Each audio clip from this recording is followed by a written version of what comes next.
Ahojte, tady Tom a Czech Cards. Moje nejoblíbenější heslo je Punk is not dead, takže i když je mistrovství světa v hokeji, tak se budeme věnovat fotbalu. Já potřebuji rozdělat tady těch 50 pytlíků s nálepkama a dal jsem si to na dvůr a ono trošku fouká, tak doufám, že to nebude moc slyšet a že mi nebudou lítat všude možně nálepky. Ale ještě předtím, nebo já to budu už pomaličku rozdělávat, jsou to FIFA 365 2017, jak můžete tadyhle vidět. Tak, FIFA 365 2017 a jsou to jedny z mála, které se dají pořídit za rozumné peníze, hlavně v zahraničí, jakože nedáte za balíček 22-20 korun, ale třeba jenom 15 korun. Dá se takhle oproti jiným sériím. Ono totiž tady není žádný nováček zajímavý. I kdybyste měli srbskou verzi tady téhleté série, která byla vydaná, tak tam je nováčkovská nálepka Dušana Vlahoviče, která se prodává za jako slušný prachy. Ale otázka je zase, jak se bude Vlahovičovi dařit. Tak nálepky jsou to pěkný, ale mám pocit, že to je 2017, ale třeba mám pocit, že dělali rok od roku hezčí a hezčí ty nálepky. A tyhle ty jsou ještě navíc malý jako nálepky. Ty nejnovější, i ty o rok mladší, i ty teda starší a i o 2 roky starší, jsou už ve velikosti kartiček. Tyhle ty jsou takový nálepkový. Zenit Petrohrad, no Kevin Ramirez, Garay, Gutierrez a zase se tam setkáme nejenom s evropskými hráči, ale taky hráči z Brazílie. Toto je co? Portugal, Sporting. Sporting Lisabon. 50 balíčků to je. Když jsou to mistrovství světa, jako dneska budeme hrát se Švédama, ale já už jsem to psal i na svůj Facebook, já fakt nesnáším tu oslavnou písničku Naši gólu a jako Maxim Turbulence si myslím, že jako k tomuhle chlapskému sportu tahle infantilní píseň prostě nepatří a dokonce se k tomu vyjádřil i Petr Nedvěd, který na svém Facebooku napsal, že by to měli změnit, že to je prostě příšerný a tam jsem se dozvěděl, že tuhle písničku vybral i Jakub Voráček v roce 2015 už a odvětil Nedvědovi, že kdyby slyšel tuhle písničku v baru někde a byl ožralý, tak by šel taky tančit, ale když by byl ožralý v baru, tak by šel tančit na všechno, že jo? I na AC/DC třeba, kteří by se mi hodili k tomu chlapskému sportu daleko víc. Jako když se to ozve jednou za ten den jakoby na tom stadionu, tak dejme tomu. Jo. Navíc je to v zahraničí, vizitka naší republiky, tahle ta fakt infantilní dětská srágora, která mi znechutila i samotný film, který je úžasný, jo, ať žijí duchové, tak to je prostě hrůza. Já si dovedu představit jiný, jako když za každou cenu musí být český, tak proč třeba nedat 12, tak mi to teda nandej, baby, tak mi to teda nandej. Thiago Silva a Carvalho, nebo Lucie Oheň, ta je taky velmi úderná. Jo, nemám ani nic proti kabátům v případě hokeje. Jo, i když normálně trošku Arjen Robben, jako toho jsem měl strašně moc rád, jako moc se mi líbilo, jak hraje Clemente. Ale je to fakt příšernost. Pak si uděláme třeba nějakou soutěž a já se vás zeptám, jakou písničku byste si představovali vy. A jestli tam dáte Michala Davida, tak mě fakt naštvete. To jako ani náhodou. Prostě podle mě je hokej chlapská hra a tak by podle toho měla vypadat i ta muzika. Až narazíme na nějakou pěknou, zajímavou nálepku. Tam jsou hlavně, co je na tom pěkného na téhle sérii, tak jsou tam dvojičky Ronaldo a Messi. A tohle to asi nebude úplně to pravé ořechové, to zase jako v těch 365 nálepkách bývají i ty národní týmy, tak tahle to je co, Korea nebo Japonsko? Hirošima, to asi, tyjo, tady je Sanfrecce Hirošima, Sanfrecce Hirošima, jo, to, to je tým, to není jméno hráče, sorka. Casemiro, Erik Durm, Rui Patricio a Leon Gorecka. Ach jo. Tak, jako to fakt, jako když jsem se díval, jak naši hráli s tou Británií, oni tam měli, a to nevím, jestli si sami určili, protože to, jak jsem pochopil, tak to schvaluje náš nějaký ten svaz českého hokeje, nebo co, jaká písnička se tam bude hrát. Borussia Dortmund, tady je pěkná kartička, dobrý, nebo nálepka. Tak když jsou v tom svazu českého hokeje takový lidi, který já neustále kritizuju, že, tak nedovedu si představit, že by takovýhle lidi rozuměli muzice, když si vezmeme toho krále, jako to fakt nevím, co by ten člověk jakoby poslouchal za muziku. A já tu muziku mám rád. No a Velká Británie třeba, když dali ten jeden gól, tak se tam ozvala nějaká muzika, o které jsem úplně jako nevěděl přesně, která je to písnička, ale dle mého názoru je to britská kapela Madness, která hraje styl ska, což je takový rychlý reggae a je to velmi hopsavý, skákavý, veselý, ale jako oslava toho gólu nevím úplně, moc bych to jako by nebral, navíc tam ani nebyl zpěv žádný, ale jako instrumentálka, tady máme půlku Iniesty, druhá půlka by se hodila, ale já ji asi budu mít někde. Paulo Victor, Manzuelo, Brahimi, je to si. A no z Ajaxu zase, ty jména hráčů z Ajaxu, s těm mám vždycky problém.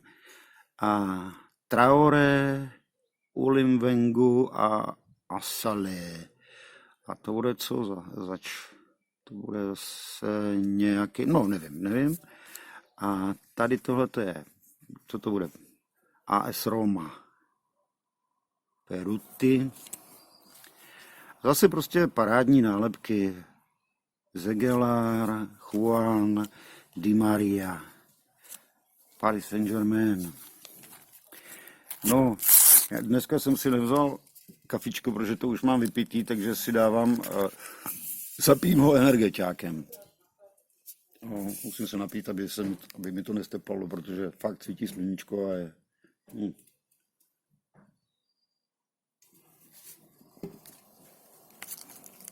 Je teploučko.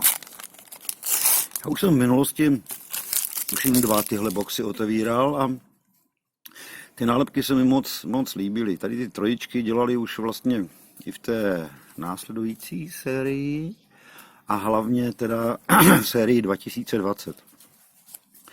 Alaba, Da Costa, Ela Bella Laui a hlavně v té sérii 2020, na kteréž to je sérii na té trojičce Haaland, že jo. Ale to není Iniesta, to je ten, no, ježišmarja, vzpomenout si, já bych si vzpomněl, ale v tu chvíli to nedávám prostě. Vlahoviče tady asi fakt nenajdeme. Ani nevím, jako jestli je to tam, nevím podle čeho poznat tu chorvatskou, teda tu srbskou verzi. Martins, Silva, Boca Juniors, tak si musím zapamatovat ten znak, až jo, jo, to je Boca Juniors, jo, Boca Juniors, jo, Ben Afra, Honda, Dos Santos, ježišmarja, toho ještě je. No, tak co se týče toho hokeje, tak jsem si postěžoval, ale Brazílie holky. A Ale jako fakt je mi fyzicky zle z té písničky, fyzicky zle a když jako vyhrají naši dají 5 gólů za Špil, tak si té písničky užijete fakt jako hodně. A když by tam bylo Highway to Hell nebo já nevím. Je to taky na mezinárodní scéně, že jo, tak já nevím, proč tam musí být česká písnička, obzvlášť. Městu už jsme měli, ale jenom půlku, jo. A tady je první zajímavá nálepka Lionel Messi, Golden Sticker 2016 a samozřejmě Barcelona, to je zajímavý, dám si ho bokem. Pavés, Centurion, Javi Garcia.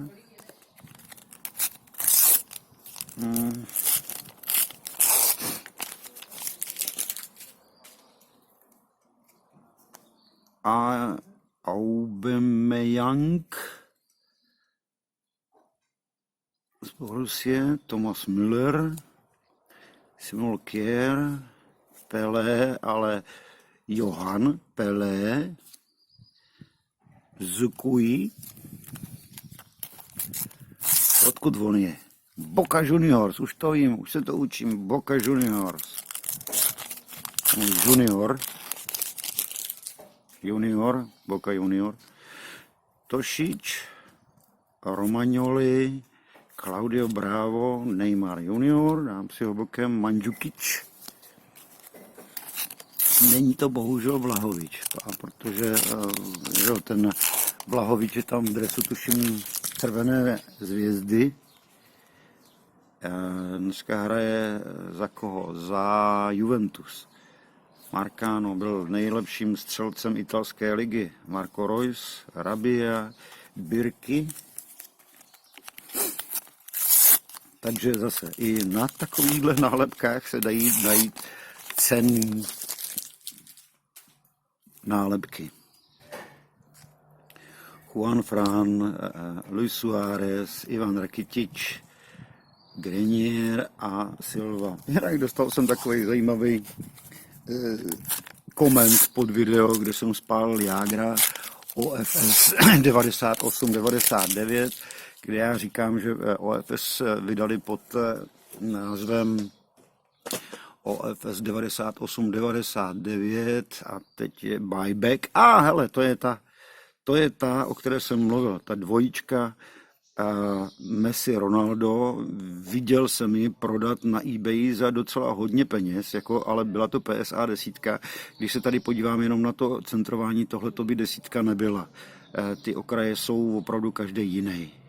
Tak se nedivím, že se prodala třeba, já nevím, 15 000 korun, jo? Když si vezmete, že tohle je taková jako nálepka za 5-10 korun, tak je to docela ranec. Giorgio Chiellini, Naira a Grone. No, dostal jsem u toho videa buyback, kde v podstatě vydali znovu OFS kartičky, jejich první, 98-99. A já jsem tam k tomu říkal, že to je prostě podvod, protože vemte si, že by vydali znovu sérii, kde je Ruky Grecky. Že by prostě vydávali pořád dokola každý rok znovu ty stejné kartičky, co by to bylo za sběratelství. A on mi tam psal jako, že dobře vám tak, že to je na ty kšeftaře, že by byl nejradši, kdyby si znovu vydali i APSky a podobně. To mi přijde směšný, to není sběratelství, to je prostě, to není nic, to by nikoho nebavilo. Všichni by měli všechno by byl odpad. A to se netýká jenom karet, ale známek, mincí. Vemte si, modrý Mauricius by nebyl tak slavnej a drahej, kdyby neexistovalo jenom, já nevím, 2 kusy, nebo kolik ho existují, že jo. A byl jako jedna z prvních známek. A prostě je to slavná známka a prodává se za strašně moc peněz. To máte to stejný jako s Jágrem na APSkách. 94, tak kdyby to vydávali pořád dokola, ona je tak drahá dneska, protože je to první Jágrová česká karta. A a je jich málo a je to vzácnost a je to dobrý, že jo? A to každý chce mít ve sbírce. Ne nějakou OFS 97 nebo tak 2007, 2008 nějakýho joudu, jako kterýho má každý. Ale chce mít tady tohohle jágra v dobrým stavu. A to je prostě ta vzácnost toho a to je to krásný na tom sběratelství. A i když to, a ještě mi říkal, jako tam psal, že se k tomu vrátil jako sentiment, že to, jak jsem pochopil, tak to sbíral před lety a teď se k tomu jako vrátil.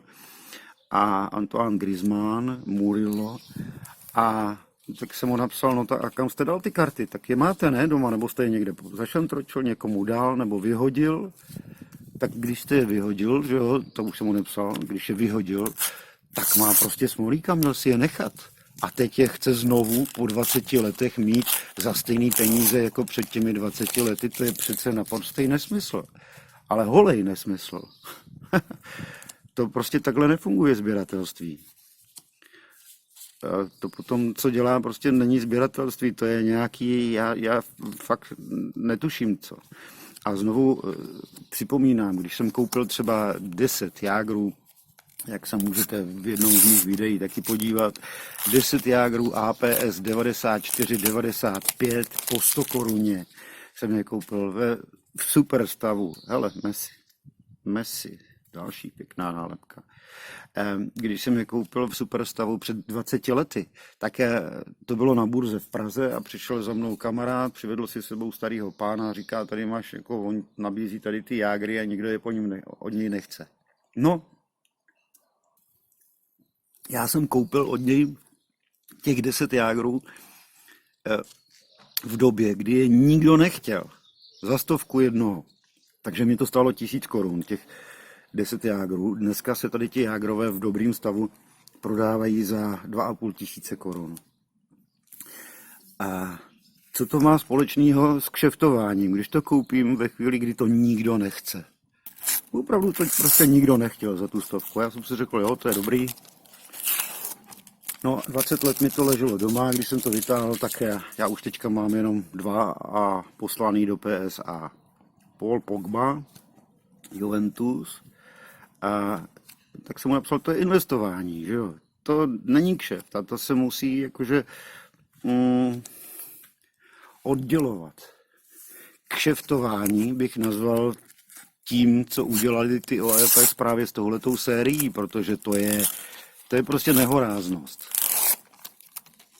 A je hlad po těch kartičkách, lidi si na ně vzpomněli, po 20 letech tak je znovu vydáme, ne? To, že nemají žádnou hodnotu pro sběratele, to je potom jiná věc. Oni se najdou tací, to je číslo 1, nebo co to je? Číslo 2. Já jsem si říkal, že to bude jenom taková nějaká jako úvod do toho alba. Luca Antonelli, Muniru, Juan Jesus a už mi to tady začíná lítat.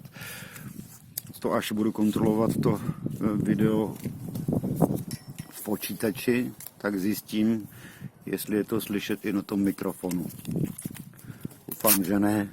A jestli jo, tak mi to odpustíte, prosím, ale mně se nechtělo sedět doma, navíc je tam puštěný teďka vysavač, takový ten robotický a to by se blbě natáčelo. Sebastian Driussi, Mora a tak není úplně zajímavá nálepka, i když je hezká. Kolo, je to, abych pravdu řekl, fakt nevím, čeho je znak. Trigueros, Witzel, Kelvin, toho ještě tady mám. Tak a o tom kšeftování bychom si mohli povídat jakože dlouho, ale tak vemte si, že prostě člověk před 20 lety sbíral kartičky, pak se na to vykašlal, ale druhý Messi, dobrý, bomba. A tak je povyhazoval, že jo, někde a teď se k tomu chce vrátit a chce si je znovu koupit v trafice, stejně jako před těmi 20 lety.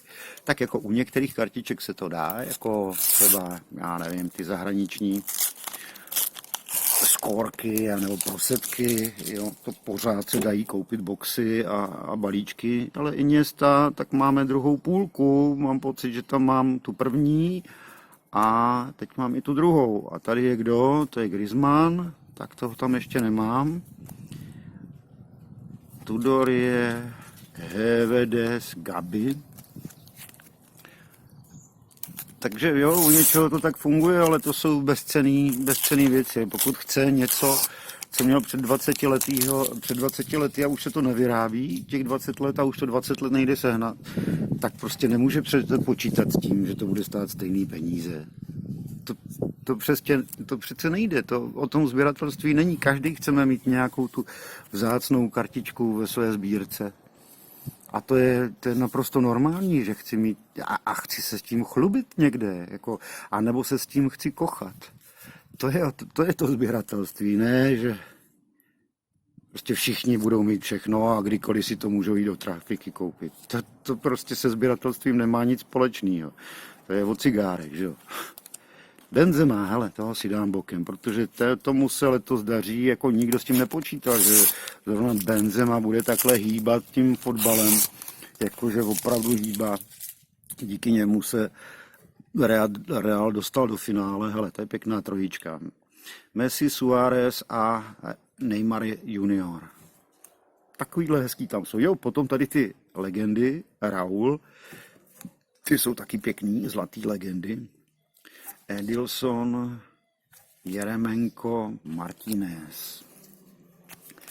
Jako kdo by počítal s tím, že opravdu víc než skvěle nahradí Ronalda právě Benzema.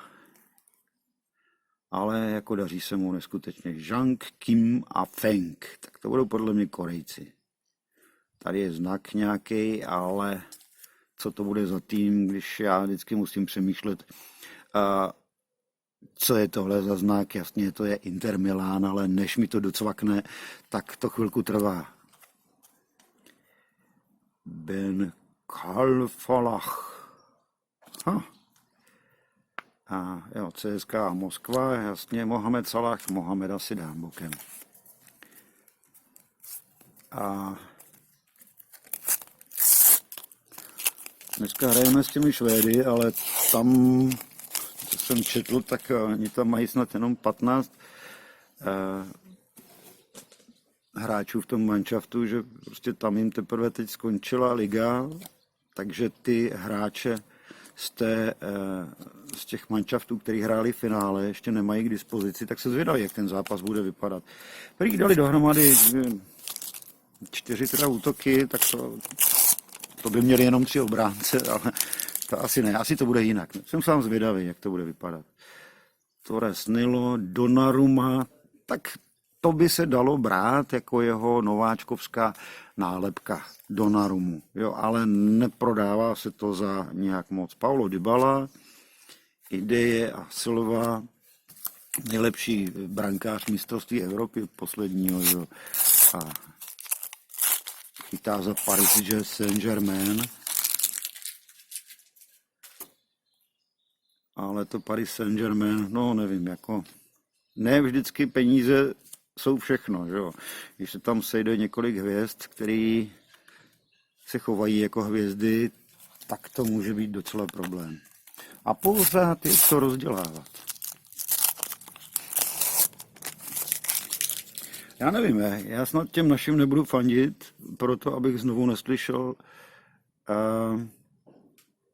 neslyšel ty Maxim Turbulence.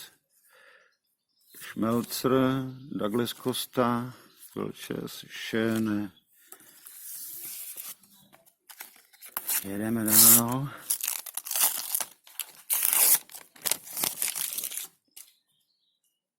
Lapadula, hele, Neymar, to je ta podobná nálepka jako ten Messi, kterýho tam máme jako prvního. Dobrý. I když Neymar, neviděl jsem nějak prodávat nějak moc draze jeho nějakou kartu nebo nálepku. To je možná nejméně populární ta opravdu velká hvězda světového fotbalu, Neymar. Buffon, tak jako jeho ruky kartičku nebo nálepku mít, to už by muselo být, protože on chytal snad 40 let. Adam Hloušek, hele. Perišič, López, Albrighton. Posledních, já nevím, 8 balíčků asi. No. Luka Milivojevič, Berezucky, Souza, Orion. Do toho bych se zakousl, mám rád Orion čokoládu. Buddy Banga. No, jo, za ty prachy je co rozdělávat a v albu by to těm nálepkám slušelo náramně. Koho tady máme? Maldana, Balanta ale zase Majada. Tady Majdana a tady Majada. A co je tohle? Flamengo.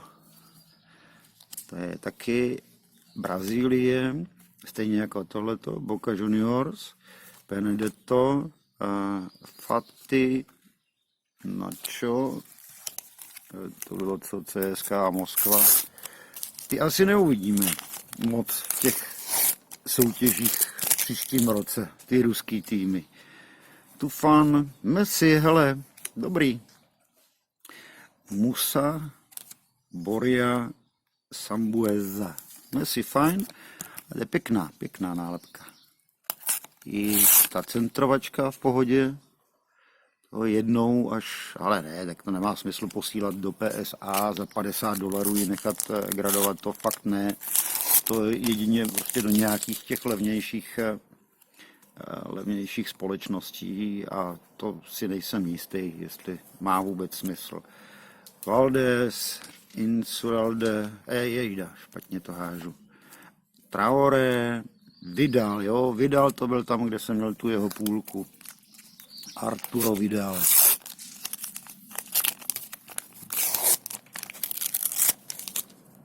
Co tady máme dál? Martinez, Ponzio a Viudes. Fiero. Kolo zase. Guilherme, Morgan a Coates.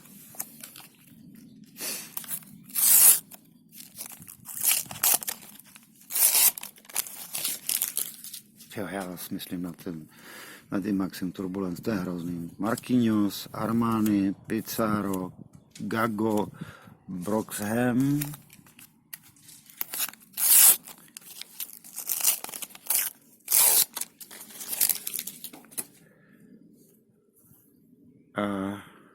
Huang, Gao a Goulart. A tady máme Ronalda, ale jenom polovinu. Já jsem si říkal, máme tam Messiho a Ronalda na té dvojičce a chybí Ronaldo. Tak mám aspoň půlku Ronalda. Rüdiger, Medel a Mascherano. Ještě jsem si chtěl zase ještě vrátit k té písničce, když Voráček říká, hele, kdyby ti pustili večer v baru ožralýmu, tak bys šel taky tancovat. To znamená, že jako na tom stadionu jsou všichni ožralí, nebo se hraje prostě pro ožralce. Já si myslím, že Jan Oblak srovnávat jako mezinárodní hokejový zápas s nějakým barem plným ožralců ve 4 ráno je trošku mimo mísu. To jako Frank Ribery, Fenerbahce, jo. Quintero, Bakembu, Guruseaga a poslední 4 balíčky. Za mě prostě tohle je tak fantastický sbírání. Já nevím, že jsem tomu dřív nevěnoval takovou pozornost. Sergio Ramos, jako hokejový nálepky, jo, ty jsem měl, ale Montolivo, Darder, Aguilar a Pérez Cardona. Ale ty fotbalový šli tak nějak mimo mě a teď mám pocit, že to je fakt jako úžasný. Hele, Neymara zase máme, lesklýho.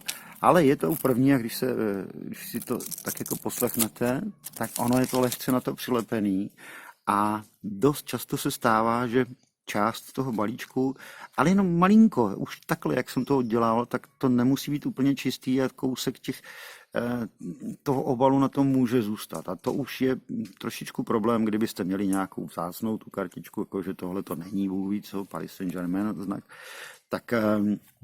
tak byste měli našlápnuto k tomu, že Tomáš Vaclík, že nedostanete dobrou známku, kdybyste si to chtěli nechat gradovat plácno, kdybyste měli nějakého nováčka zajímavého, jako třeba Benzemu. To se dá pořídit dneska, dají se koupit ještě nálepky tady boxy. Hele, další Messi, Suárez a Iniesta. A Ekramy, JJ, Fernandez a Rodinei. A jestli jste si všimli, tak jako se to skoro, vůbec se to neopakuje. Vůbec. Jako já si nepamatuju, že bych tam měl něco dvakrát. Což teda je, to chcete tohleto. Když si koupíte celý box, tak chcete, aby se to neopakovalo. Tady máme holky, Američanky, to je zajímavý. To by se dalo těm Američanům střelit. Větolači, Levčuk, Pjanič, Lacazette. Tak to je všechno. Mám pěknou hromadu fakt hezkých nálepek a ještě navíc jako s takovýma úžasnýma jménama jako Messi, Neymar, Sergio Ramos, a půlka Ronalda, zase Messi, Buffon, Donnarumma, Salah, Raúl, Neymar, Messi a Suárez, Benzema a zase Messi, no a tahle je asi plně to je Messi a Ronaldo. To je dobrý.